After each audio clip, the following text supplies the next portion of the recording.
Kevin Mannis owned an antique shop right in downtown Portland at the base of the Burnside Bridge, which is considered the gateway to the city. Because Kevin owned this antique shop, he was always at yard sales and estate sales looking to find the next thing he could sell at his shop. And so one day there was this estate sale over at this woman's house. She had just passed away. She was about 103 years old. She was a Holocaust survivor, and her estate was being sold. And so he goes over to the house and he sees the way they're selling all of her items is by bundling them in different lots. So depending on what item it was, they'd be bundled with similar items and then sold as a package. So the people there would be bidding on the whole lot. They couldn't buy individual items. And Kevin had his eye on one particular lot called Lot 29, and Lot 29 included a couple of small tools that he wanted to sell in his shop.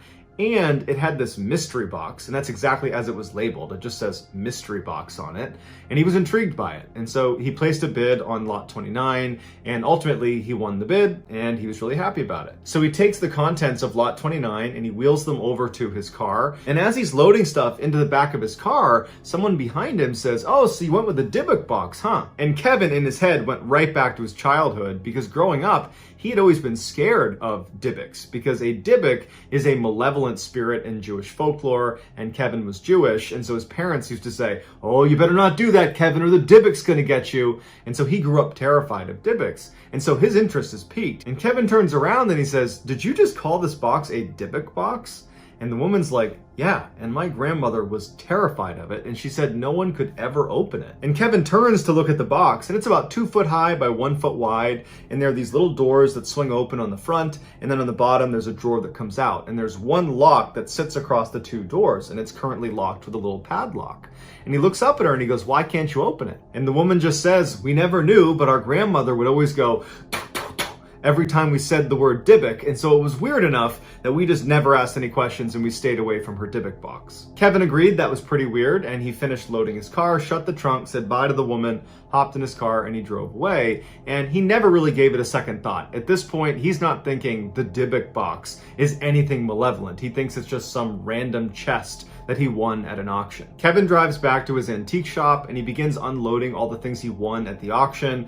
He brings them inside and he brings them downstairs, because the top floor, the main floor, was really where he sold things. When he got new items, he would bring them downstairs to his warehouse of sorts, which was much bigger than the first floor, had lots of rows of shelving, and it had a workstation down there. He would bring his new things down there and he would price them and get them ready before bringing them back up. And at some point, he brought the Dybbuk box in and he brought it down and he put it on the back table. He was about to just leave it there and go back upstairs when suddenly he became really curious and he really wanted to open the Dybbuk box.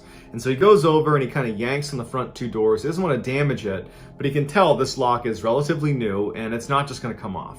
And so he doesn't have the key to it and he doesn't have a way to clip the lock. And so he takes a screwdriver and he basically wedges it underneath the actual metal clasps that are attached to the wood. And he slowly kind of bends it up and bends it off and pops it out of the wood.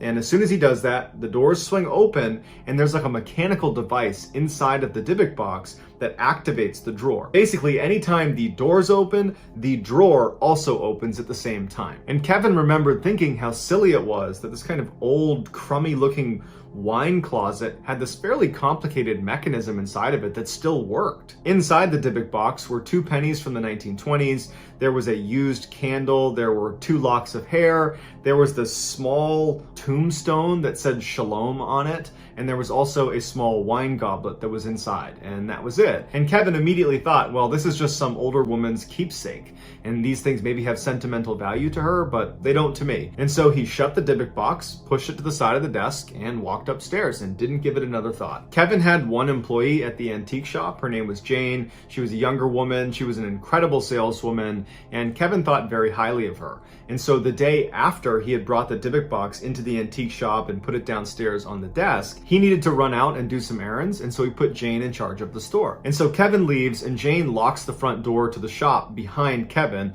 because she needed to go downstairs and get a few items that she wanted to bring upstairs to sell that day, and it was before opening time. So front door's locked, no one else, is inside the shop, and Jane goes down into the basement. Once you went down the wooden steps into the basement, you'd be looking out at this huge room of all these industrial shelves that run the length of the room where they would keep their antiques and other valuables on. And the lighting down there was never that great because they used these long fluorescent tube lights that at best cast a kind of subtle yellow glow on everything. They were not particularly bright, and it was a real pain to actually go up and change them because you needed to place a ladder, but the ladders were not perfectly aligned with the lights. You basically had to reach over the shelving where all the antiques were, and you ran the risk of knocking things over. And so a lot of times Jane and Kevin would wait until you were down to like 1 or 2 crappy working lights before they'd say, okay, we really got to go up there and replace some of these bulbs. And so as it happens, this day, they're down to like 2 or 3 working lights. So in classic horror movie fashion, she's going into this dingy basement with very poor lighting. And so once she gets to the bottom of the steps, she walks to the far end of the room, a little bit away from where the Dybbuk box was placed on that back table. She's in the other corner in the back of this basement, and she's getting some things off the shelf when all of a sudden she stops, and she can't help but shake the feeling that she feels like someone is watching her.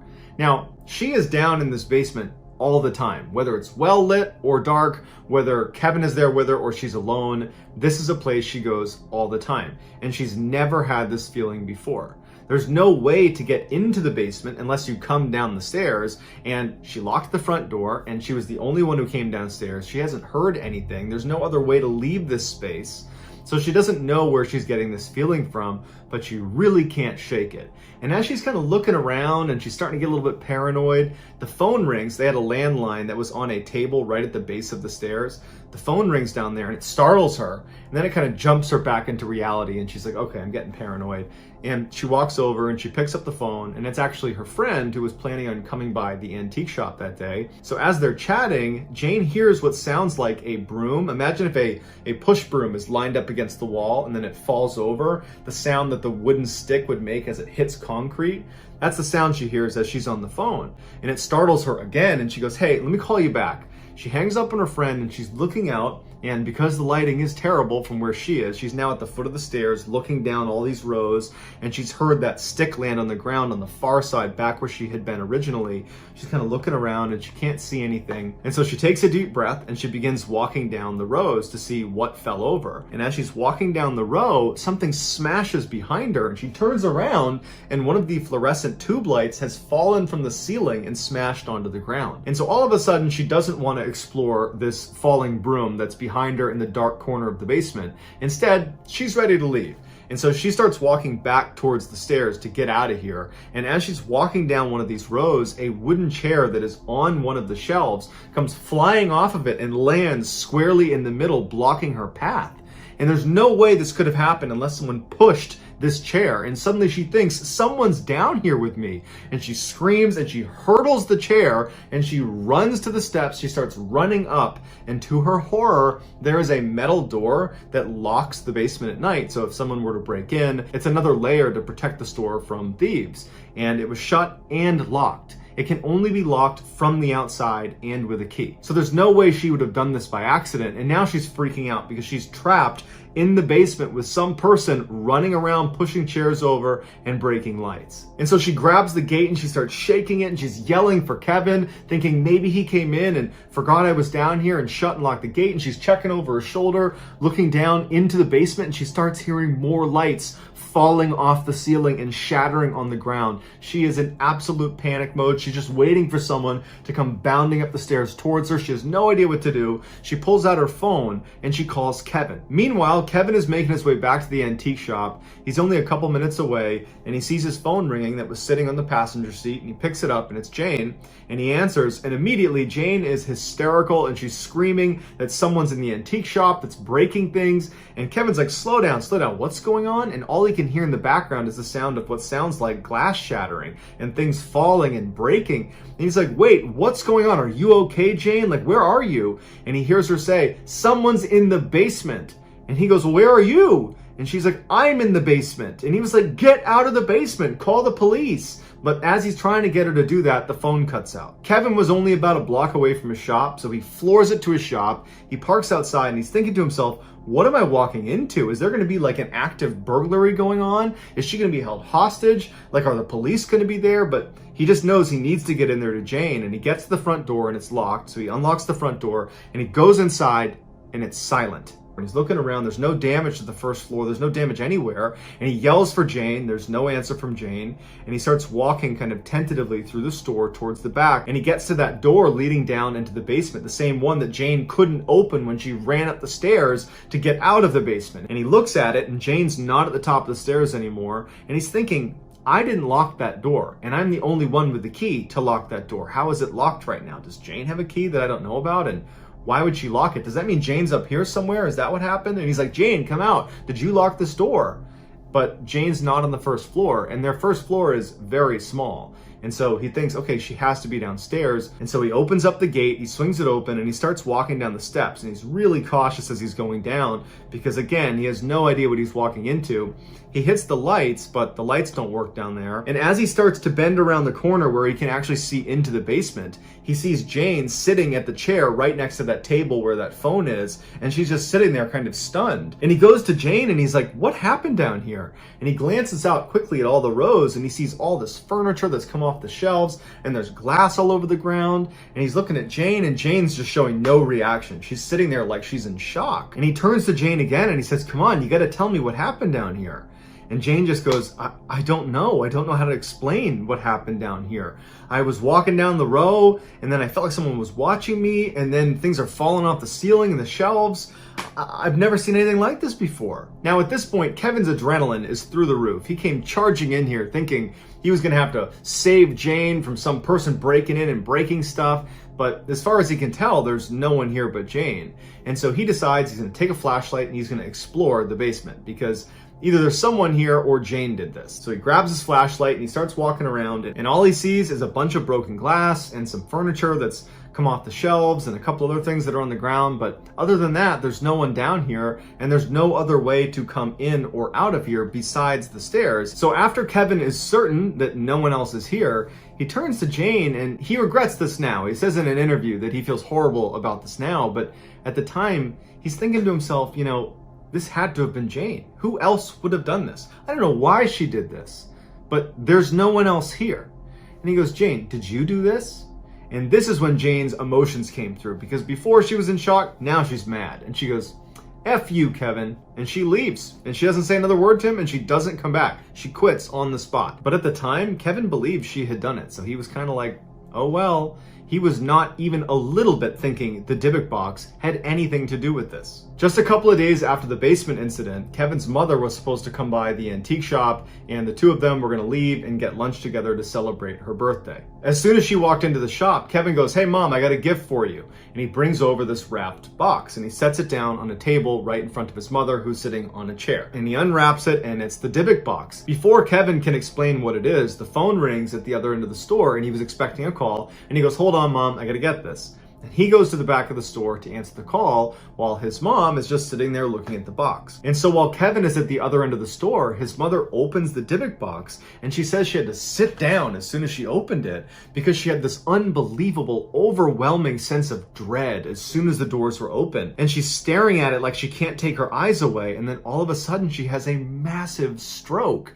And so she keels over and she can't move and she can't talk. And Kevin sees this happening. He runs over and he's like, Mom, what's going on? He calls 911. And as the paramedics are working on her, she would say that while she was in this kind of paralyzed state, when she couldn't talk and she couldn't move, all she wanted to communicate was to somehow get her son to get rid of that box. She didn't know why, but she felt like the box had something to do with her having the stroke. And so all she could do was move her eyes. And so she found herself, because her son's right here, looking at the Dybbuk Box and looking away, looking at the Dybbuk Box, looking away, hoping her son would see her eyes as a signal to look at the Dybbuk Box and put it together that that thing's bad. And Kevin does realize that his mom is flicking her eyes at the Dybbuk Box, but in the moment, he's much more concerned about the health of his mother.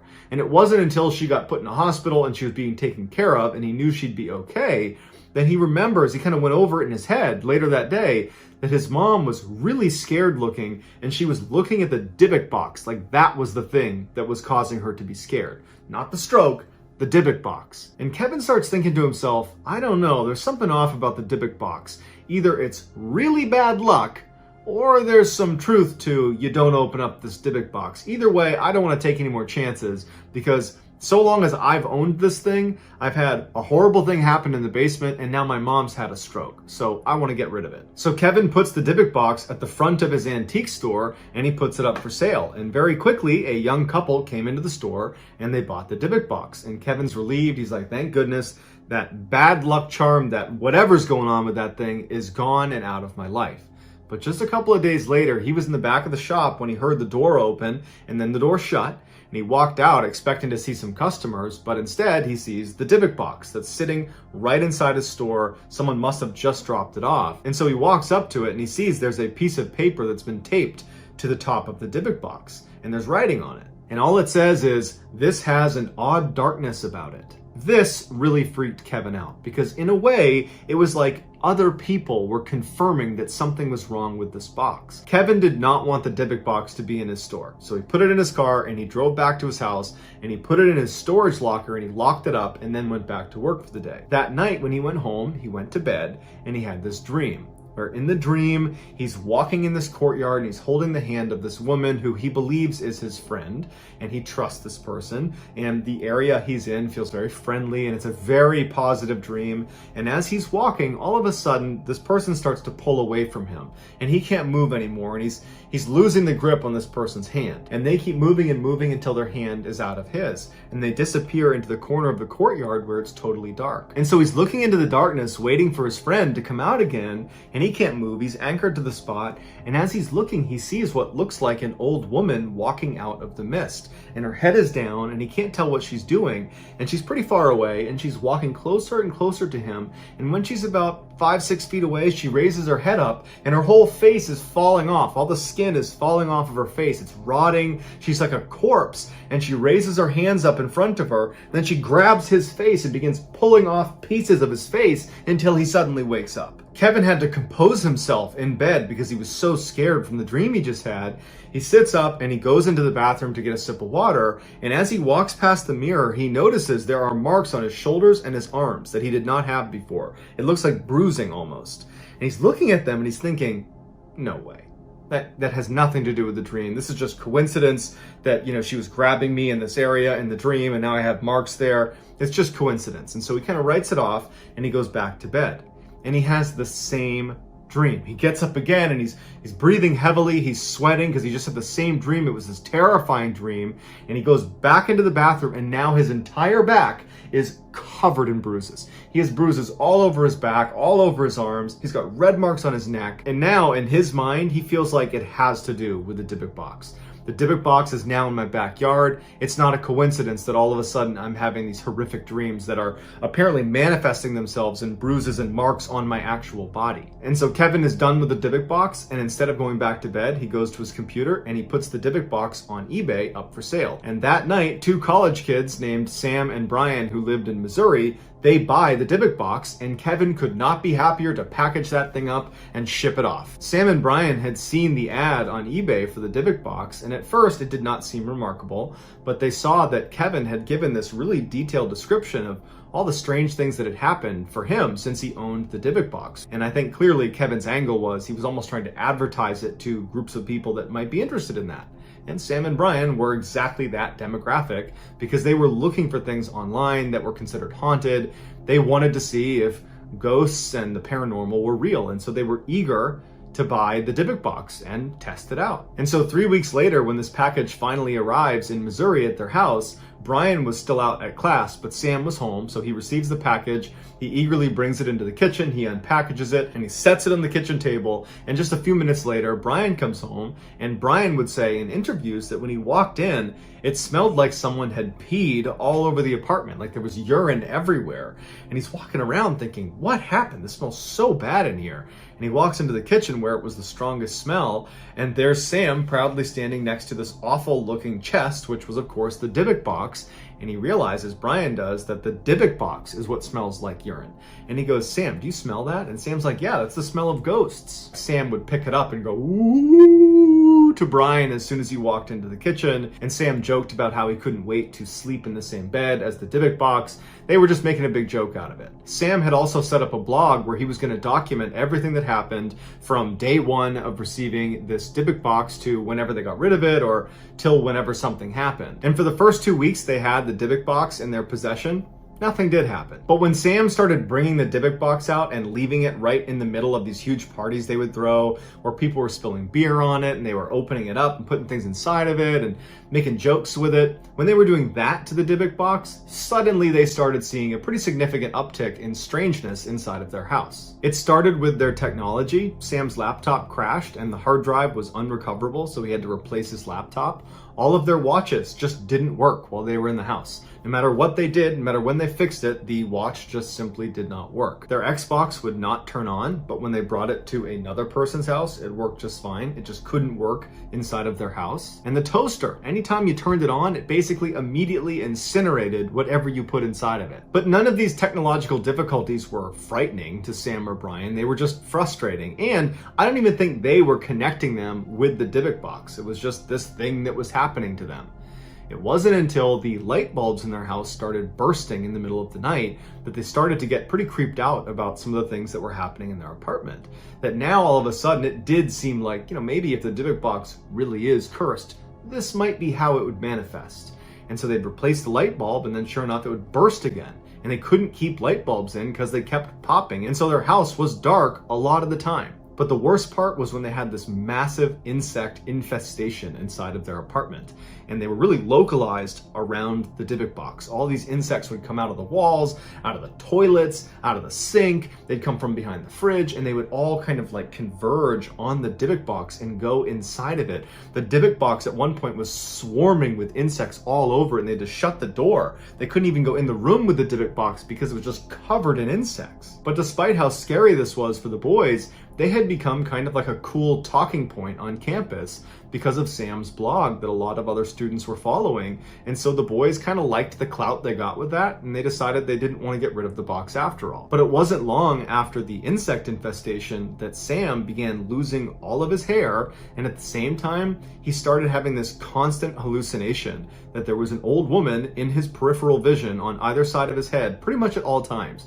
Anywhere he went, there basically was someone he couldn't quite see following him around. Whether he was well rested, whether he was totally exhausted, it didn't matter. He always saw this shrouded dark figure that he believed was an old woman, and it scared him so much he couldn't sleep. And so he began going into Brian's room and sitting on Brian's bed because it was the one place he felt a little bit of comfort. And as he's sitting on the bed, he would see these dark figures standing on either side of him all night. And so finally, no matter how cool their blog was, it became too much and they decided we have to get rid of the Dybbuk box. And so they put it on eBay, and very quickly it gets sold to a guy named Jason, who is this museum director over at this other university in Missouri. And he had actually been following along with Sam's blog. He was very interested in what was going on with the Dybbuk box. And when it was listed for sale, he was all over it. He wanted to buy it. So the boys eagerly ship off the Dybbuk box, and Jason receives it in the middle of a workday. So he puts the package in his truck and he goes upstairs and he works for the day. And then afterwards, when everyone's left the office,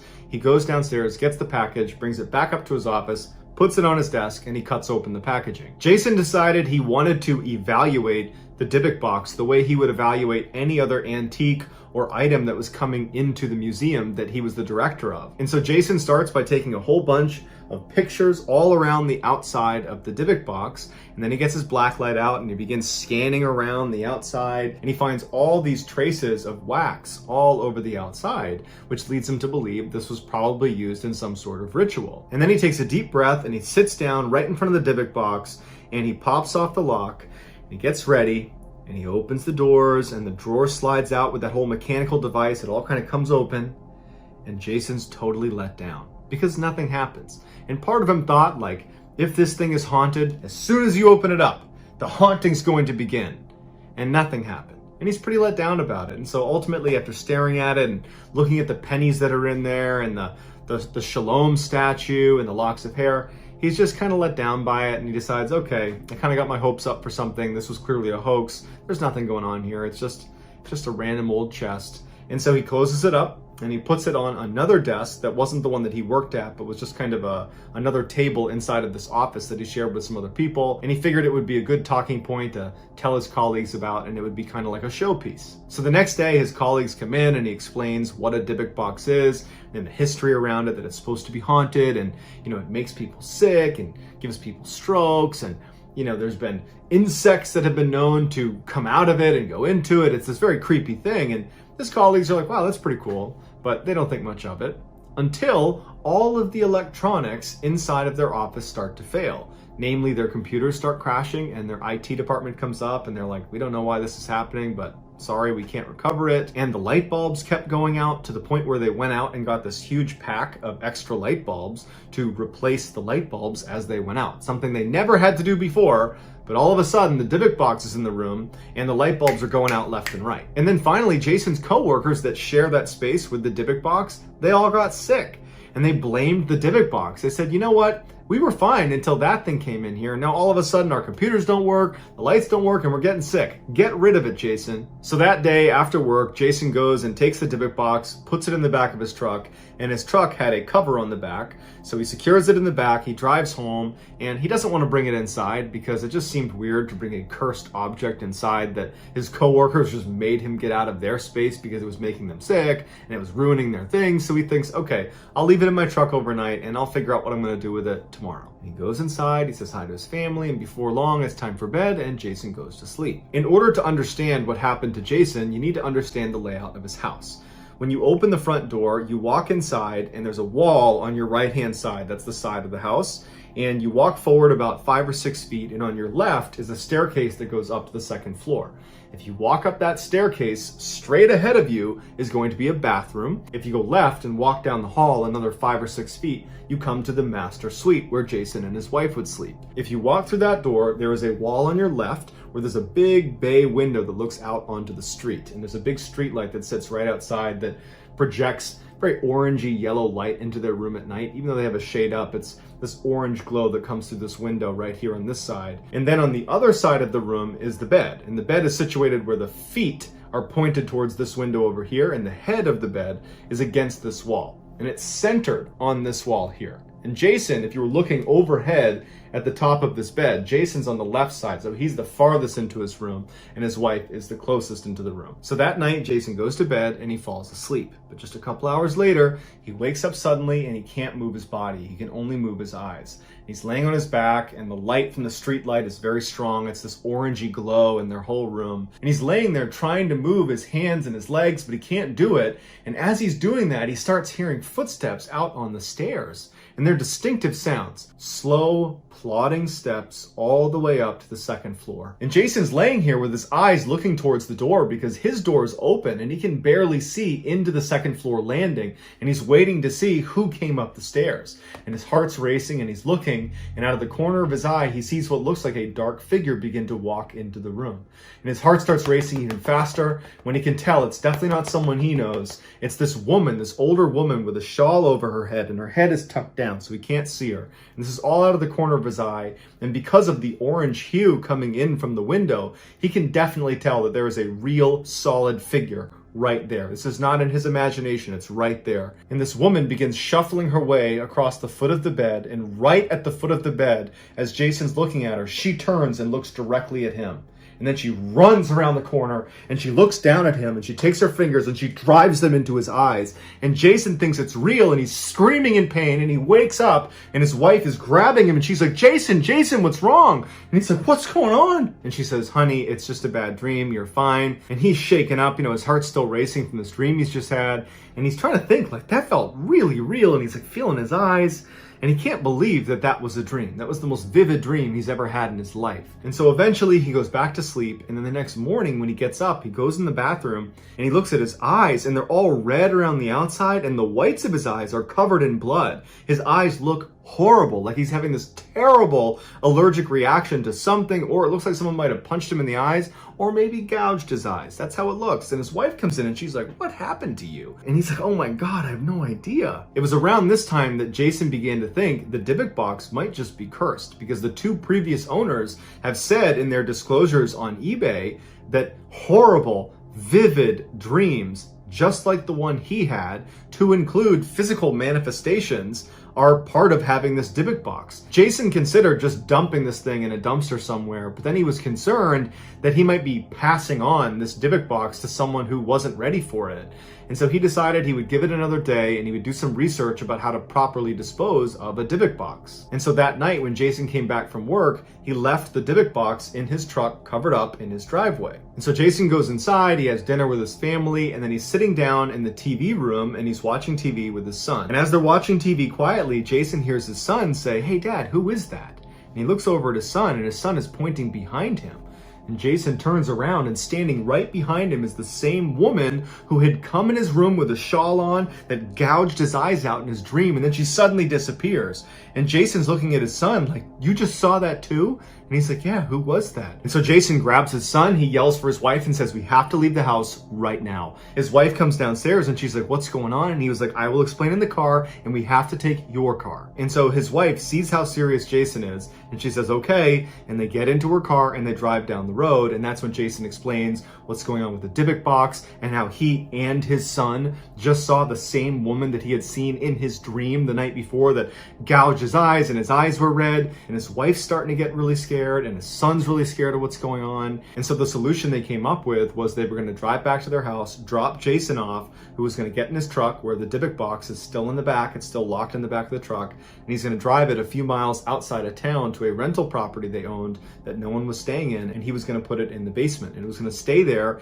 until they figured out how to dispose of it, because they didn't like the idea of just dumping it somewhere, because they felt like if this is real and it's actually this cursed Dybbuk box, then somebody else is going to be cursed by this Dybbuk box unless we find a way, or at least attempt to find a way to contain it and destroy it. And so Jason gets dropped off, he gets in his truck, he drives to the rental property, he puts it in the basement, he seals it up, and he goes back to his house. Once Jason got back to his house, his wife and his son came back as well. And that night, Jason would go on eBay and he would find the contact information for Kevin, the original owner of the Dybbuk box after the estate sale. And he called him that night, and Kevin actually picked up, and the two of them spoke, and Kevin ultimately agrees to help Jason find a way to properly dispose of this Dybbuk box. And what Kevin offers to do is drive back to the house where he had originally purchased this Dybbuk box and see if he can get some more information about what it is and what they do with it. The next day, Kevin, the antique shop owner, he goes back to the house where he originally bought the Dybbuk box at the estate sale. He knocks on the door and an old woman comes to the door, and Kevin introduces himself and he says, hey, I was here not too long ago and I purchased lot 29 that included that Dybbuk box, and I wanted to know some more information about it. And the woman reacted and she's like, I told my family not to sell that. I know what was inside of it, and I know you're not supposed to open it, and I tried to tell my family and they didn't listen. I really hope you didn't open it. And Kevin's like, actually, yeah, I did open it. And he described all the horrible things that happened, and he described selling it and all the subsequent owners, how they've had all these issues and how they've arrived at this place now where Jason in Missouri is having all these issues and they're trying to find a way to dispose of it. And that's when Sophie describes what's actually inside of this box. Sophie said she lived in Poland before World War II with her cousin Havila, who was the woman who had passed away, and all her things were being sold at the estate sale. And she said that at the time, it was all the rage to have seances and try to talk to dead people and spirits, and they would just do it for fun. Sophie, Havila, and their mother, they would do this for fun. And Havila had made this Ouija board where she had stitched letters onto this blanket, and they put it over this table, and they would all hold this pendant that was suspended by a chain, and they would ask questions, and they would hope that, a spirit that they were interacting with would interact with this chain, and it would swivel around the pendant, and it would point to the different letters whenever they asked a question, and it would spell out, whatever their answer was. And Sophie said nothing ever happened. It was just kind of a fun thing for them to do. But one time it did work, and they said the chain would go rigid and it would point over and over, and it would spell the words, release me, release me, release me. Sophie said the women were incredulous and didn't believe it at first, but then they started to worry that if they didn't help this thing, that if it were a Dybbuk and were a malevolent spirit, they would find a way to attach itself to one of them. And so Sophie said they devised this ritual where they released it, but into this wine box that they were able to shut and lock. And that wine box became the Dybbuk Box, and that Dybbuk Box is the same one that was sold to Kevin. Kevin told Sophie that, what do? We've already opened it up. And she said, you need to contact a rabbi. And so they would call a rabbi, and apparently they were able to reclaim the Dybbuk inside of the box and lock it and put it away in a secret location where it's been since 2003. And apparently since it's been sealed off, Jason and Kevin have said they've experienced no demonic activity, and they never plan to tell anybody where this thing is because they don't want anyone else to have even the opportunity to reopen the Dybbuk box and have to deal with all the horrible things that they went through.